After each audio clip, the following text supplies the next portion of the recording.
ఫిబ్రవరి 28న లలితా మాతాజీ గారి ఆధ్వర్యంలో మీ చేతులతో శ్రీచక్రార్చన దత్త కళ్యాణం చేసుకునే అద్భుత అవకాశం సంప్రదించండి. నమస్తే, వెల్కమ్ టు సుమన్ టీవీ. నేను పద్మిని. ప్రస్తుతంతో పాటు ప్రముఖ ఆధ్యాత్మికవేత్త, వాస్తు జ్యోతిష పండితులు కేఎస్ఆర్ గారు మనతో పాటు ఉన్నారు. మాట్లాడదాం సార్. నమస్తే సార్. సార్, ఫిబ్రవరి 14వ తారీఖు మరొకసారి విశేషంగా శని త్రయోదశి వస్తోంది.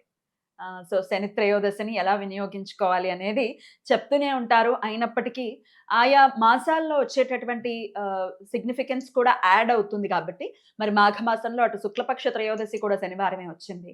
ఈ బహుళపక్ష త్రయోదశి కూడా ఇప్పుడు శనివారమే వస్తోంది కాబట్టి, మరి ఫిబ్రవరి 14వ తారీఖున ఎలా వినియోగించుకోవచ్చు, ఎవరెవరు తప్పనిసరిగా శని త్రయోదశిని వినియోగించుకోవాలి, ఇవన్నీ ఒక్కసారి మీ ద్వారా సార్. తప్పకుండా. అయితే మనం అంతక్రితం వీడియోలో కూడా ఏదైతే శుక్లపక్షంలో వచ్చిందో అప్పుడు కూడా చెప్పాం. ఒకవేళ ఆ రోజు కనుక మిస్ అయిన వాళ్ళకి ఇప్పుడు ఈ ప్రదోష వేళ వచ్చే శని త్రయోదశి ఉంది అని చెప్పి.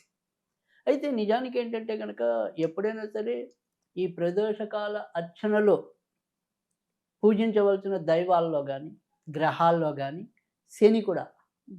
సో శనిని సాయంకాలం పూట ఆరాధించడం వల్ల మరింత శీఘ్రమైన ఫలితాలు రావడానికి ఉంటుంది. ఇది ఇక్కడ అందరికీ కలిగే సందేహం ఏంటంటే కనుక, సరే ఒకవేళ సాయంకాలం మేము కనుక ఏదైనా సరే శివుడు అనుకోండి, లేదా ఇలాగా శనీశ్వరుడు అనుకోండి, ఇంకోటి అనుకోండి, ఇలా పూజించవలసిన సమయం కనుక వస్తే మేము ఖచ్చితంగా ఉపవాసాలు ఉండాలా? అంటే సాయంకాలం దాకా తినకుండానే ఉండాలా? ఇలాంటి సందేహాలు కలగటం అనేది సహజం. అవును సార్. కానీ మనం ఏమంటామంటే కనుక, ఒకవేళ మీకు శక్తి ఉండి సాయంకాలం దాకా ఉండగలిగితే పూజానంతరం తినడం అనేది ఒక పద్ధతి. అంత శక్తి లేదు అనుకున్నప్పుడు సాత్విక ఆహారం భుజించడం అనేది, అంటే మరీ ఎక్కువగా తీసుకోకుండా కొద్దిగా అల్పంగా తీసుకోవటం అనేది తీసుకుని చేయండి, ఏం పర్వాలేదు. అంతేగాని సంకోచంతో చేయొద్దు. శనివారాలు సహజంగా ఉపవాసాలు ఉంటారు చాలా మంది కదా సార్. అంటే రాత్రిపూట ఉంటారు, పగలు తింటారు కదా. రాత్రిపూట ఉంటారా? కానీ ఇప్పుడు మనం చేయాల్సింది ఏంటంటే పగలు ఉపవాసం ఉంటే అసలు సాయంకాలం ఈ పూజ అనంతరం తింటాం, భోంచేయచ్చు. కానీ ఒకవేళ అలా ఉండకపోయినా మరీ భయపడొద్దు. మీరు ఎంత బాగా రోజులుగా అతిగా తినేసేయకుండా కొద్దిగా సాత్వికంగా కొద్దిగా తీసుకోవటం, ఆ రకంగా మరీ ఉప్పు కారాలు ఎక్కువ తగిలించుకోకుండా తీసుకోవటం అనేది ఒక పద్ధతి. లేదు ఇలా పండ్ల జ్యూసుల మీద వాటి మీద మేము ఉండగలము అనుకుంటే కనుక వాటి మీద ఉండటం అనేది ఒక పద్ధతి. సో ఆ రకంగా చేయండి, కానీ మరీ గట్టి ఉపవాసాలు ఉండాలని ఏం లేదు. ఆ రకంగా చేసుకుంటారు. అయితే మరి శని ఎవరిని వదలడు, అందరినీ ఏదో ఒక సమయంలో ఇవాళ నా వంతు అయితే రేపు మీ వంతు, ఎల్లుండి ఇంకోళ్ళ వంతు. సో ప్రతి ఒక్కరిని అలా పలకరించే వెళ్తాడు కదా. 2.5 ఏళ్ళకి ఒకసారి ఏళ్ళనాటి అనేది, అందులో ఏళ్ళనాటిలో 3 రాసులు మనకి కవర్ అవుతాయి ఒకేసారి. మరి అష్టమ శని, అర్ధాష్టమ శనిలో 2 రాసులు కవర్ అవుతాయి. సో అట్ ఏ టైం 5 రాసులను ఆయన కవర్ చేస్తూనే ఉంటాడు కదా. సో ప్రతి 2.5 ఏళ్ళకి ఇంకో రాసుకి వచ్చి కవర్ చేయడమే కదా. ఎగ్జాక్ట్లీ. సో అందుకని ఆల్మోస్ట్ ఆల్ అందరినీ కవర్ చేస్తాడు, అందరినీ అంత కొంత గుణపాఠం నేర్పుతాడు. బాధ పెడతాడు అందుకని గుణపాఠం నేర్పుతాడు ఖచ్చితంగా. సో అది సహజం, ఎందుకంటే ఆయన ధర్మమే అది. అంటే ఏదైనా సరే మనలో ఉండే పాపపుణ్యాలని ఫిల్టర్ చేయటం అనేది ఆయన యొక్క గ్రహాల్లో ఆయనకున్న బాధ్యత. సో అందుకని అత్యంత నీతివంతుడిగా మేము చెప్తూ ఉంటాం. ఎందుకంటే ఒకళ్ళు బాధ పెట్టడము అంటే కనుక మన కర్మని తీసేయటం అనేది. సో మన కర్మని విస్తృతంగా తీయగలిగే సత్తా ఉన్న దేవుడు శనీశ్వరుడు. సో అందుకని ఎవరు శనికి భయపడక్కల, చక్కగా పూజించుకోవటమే అలవాటు చేసుకోవాలనేది మొదటి నుంచి చెప్పే మాట. అయితే ఇది సాయంకాలం పూట వచ్చింది కాబట్టి మనం మొదట్లోనే చెప్పాం మరింత ప్రాధాన్యత, విశిష్టత ఉంది అని. అయితే ఇప్పుడు మనం ఏ రకంగా శనిని పూజించాలి అనేది, అండ్ ఎవరెవరు చేయాలనేది కూడా ఒక్కసారి చెప్పండి సార్. అంటే ఖచ్చితంగా, అంటే ఇప్పుడు ప్రస్తుతం ఉన్న పరిస్థితుల్లో అయితే కనుక మేష రాశి వారికి ఏలినాటి శని నడుస్తుంది, మీన రాశి వాళ్ళకి ఏలినాటి శని నడుస్తుంది, కుంభరాశి వాళ్ళకి ఏలినాటి శని నడుస్తుంది.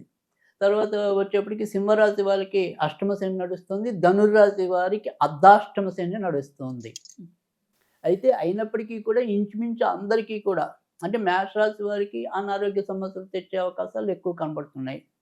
తర్వాత వచ్చేప్పటికి ఈ ధనుర్రాశి వారికి ఇంట్లో ఎప్పుడు కూడా మానసికంగా ఏదో ఒక ప్రెషర్, అంటే ఒక ఒత్తిడి వదిలితే ఇంకో ఒత్తిడి ఉండడానికి అవకాశం ఉంది. కొద్దిగా కుంభరాశికి ఇప్పుడు కొద్దిపాటి సడలింపు అనేది ఉంది. ఎలా సార్? అంటే శని ప్రస్తుతం వారికి ధనస్థానంలో సంచారం సంచారం చేస్తున్నాడు కదా, పైగా సొంత నక్షత్రంలో ఉన్నాడు. అందుకని ఆర్థిక చికాకులు కొద్దిగా తగ్గుముఖం పడతాయి. ఓకే.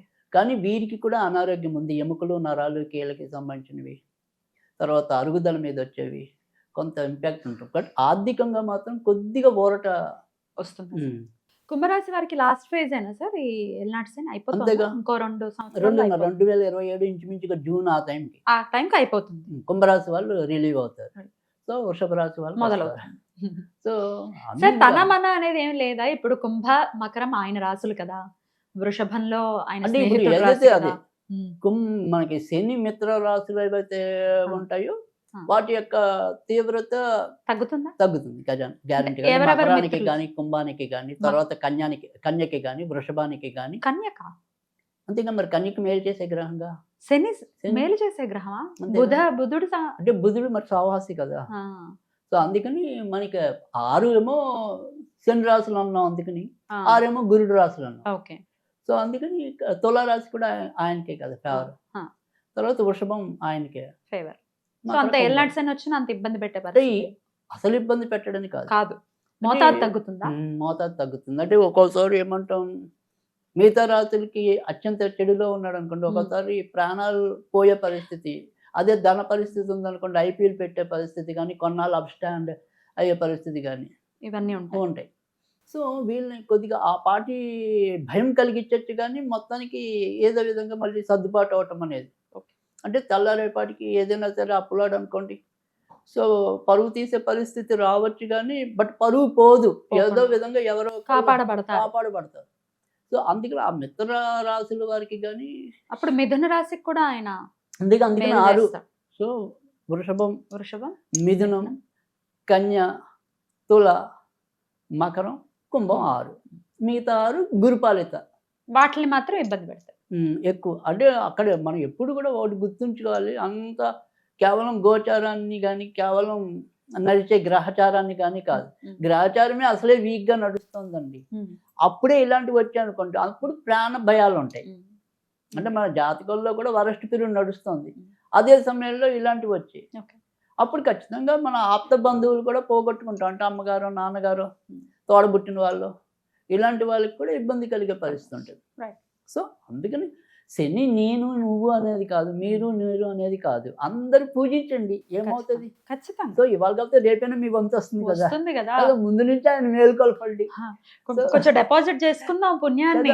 అందుకని అలా అందరూ చక్కగా పూజించుకోవాలి. అదే ఏం చేయమంటారు? ఎలా పూజించుకోవాలి అంటే కనుక, ఈ రోజు ఎవరైనా సరే అవకాశం ఉంటే సాయంకాలం ఆంజనేయ స్వామికి 19 ప్రదక్షిణాలు చేయండి. తర్వాత ఇంట్లో అంటే ప్రదక్షిణాలు చేసి మళ్ళీ ఇంటికి వచ్చాక, అప్పుడు అంటే ఇంత పెద్ద పూజ చెప్పట్లా, సింపుల్గా నేను వాళ్ళకి తేలిగ్గా ఉండడానికి చెప్తాను. తర్వాత మళ్ళీ శనీశ్వరుడికి అక్కడ ఆంజనేయుడి దగ్గరే 8 నల్ల బొత్తులు వేసి, అంటే నల్ల వస్త్రాన్ని చించి అలా చేయటం. అయితే ఇప్పుడు ఏ ఒత్తి కావాలంటే ఆ ఒత్తే దొరుకుతుంది పూజా సామాన్లు, నా క్లయింట్స్ చెప్తున్నారు. ఎంతవరకు నిజమో నాకు తెలియదు. నిజమే. గ్రీన్ కలర్ ఒత్తులు దొరుకుతున్నాయి, రెడ్ అదే. కలర్ ఒత్తులు దొరుకుతుంది. సో అలా దొరికేటైతే కనుక నల్ల బొత్తులు 8 ఒత్తులు వేసి నువ్వుల నూనెతో ఆంజనేయ స్వామికి దీపం పెట్టి శనిపీడ తొలగాలని కోరుకోండి. అంతకంటే ఏం చేయక్కల, సింపుల్గా. సో ఏదైనా మంత్రం చదువుకోవాలనుకుంటే కనుక ఓం శం శనేశ్వరాయ నమః, ఓం శం శనేశ్వరాయ నమః, ఇది 108 సార్లు, లేదు కనీసంలో కనీసం ఆయన సంఖ్య 19 కాబట్టి 19 సార్లు చదువుకోవటం. ఇలా చేసి ఇంకేమి చేయక్కల. మీరు స్విచ్ వర్డ్స్ కూడా చెప్తూ ఉంటారు కాబట్టి, ఏ వేదిక్ స్విచ్ వర్డ్ అంటే ఈ శని త్రయోదశిని పక్కన పెట్టేసి అసలు నిత్యం ఈ శని బాధల నుంచి బయటపడడానికి ఉపయోగపడుతుంది సార్, ఏదైనా చెప్తారా? అంటే అది ఏమంటాం, వేదిక్ స్విచ్ వర్డే. వేదిక్ స్విచ్ వర్డ్ అంటే ఓన్లీ యం అంటే ఓం యం వాయువే నమః అంటాం మనం మామూలుగా పూర్తిది. కానీ ఉత్తి యం అన్నా కూడా చాలు. యం యారాల వల్ల యా, దాని పక్కన 0. సో ఎం అంతే. యం ఎం ఎం ఎం ఎం ఆయన ఎం. బీజమా సార్? అంతే కదా, ఆయన అది బీజం. వాయు బీజం అంటే శని వాయుకారకుడు. సో అందుకని వాయు బీజం అది. ఓకే. సో అందుకని ఖచ్చితంగా ఫలిస్తుంది. అద్భుతం సార్, చాలా చక్కగా తెలియజేశారు సార్. ఖచ్చితంగా ఈ రెమెడీస్ ని పాటించి ఖచ్చితంగా ప్రకృతి ఇస్తున్నటువంటి రోజుల్ని వదులుకోకూడదు, స్పెషల్ డేస్ ని కాబట్టి. కదా, So- ఎంతో కొంత కనీసం ఒక 5 నిమిషాలు 10 నిమిషాలు అంతకు మించి కేటాయించుకోగలం మనం. కేటాయించుకోగలం. మ్మ్. మరీ అవకాశం లేని వాళ్ళకి పర్వాలా, మ్మ్. ఏదో ఒక యమ్ యమ్ రకంగా అనుకుంటూ కూడా. ఆ, ఉంటుంది. ఆహా. మనం కూర్చున్న తావులోనే కాసేపు అలా చదివేసుకున్నా పర్వాలేదు. పర్వాలేదు కదా. అది అద్భుతంగా తెలియజేశారు సార్, కృతజ్ఞతలు. నమస్తే సార్.